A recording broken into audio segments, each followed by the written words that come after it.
আসসালামু আলাইকুম রহমতুল্লাহি ওয়া বারাকাতুহু। দেখতে পাচ্ছেন একটি ফিজিয়ান সাদা কালারের হালকা একটু পাকড়া আছে। দেখতে পাচ্ছেন যে খামার উপযোগী ষাঁড় গরু নিয়ে দাঁড়িয়ে রয়েছে আজকের হাটে। দেখতে পাচ্ছেন মাশাআল্লাহ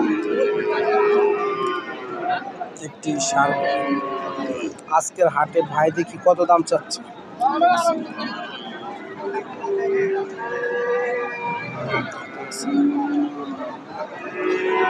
খামার উপযোগী একটি ষাঁড়। আসসালামু আলাইকুম ভাই, ভালো আছেন? কত দাম চাচ্ছেন? দাম চাইতেছি 100। 1 লক্ষ দাম চাচ্ছেন। কাস্টমার কিছু বলছে? 85-86 বলতেছে। 85-86। আপনার টার্গেট কত? 90 নাকি 90 নাকি আরো নিচে? 90 হলে আমি ছেড়ে দিবেন। 90 হলে ছেড়ে দেবেন। 85,000 টাকা এই গরুটা আজকে বাজারে দামও হয়েছে, কিন্তু ওনার টার্গেট 90,000 টাকা, কিন্তু দাম চাচ্ছে 1 লক্ষ টাকা। দেখতে পাচ্ছেন ফ্রিজিয়ান জাতের ষাঁড় গরু, খামার উপযোগী। দেখতে পাচ্ছেন মাশাআল্লাহ দেখার মতো একটি ষাঁড়।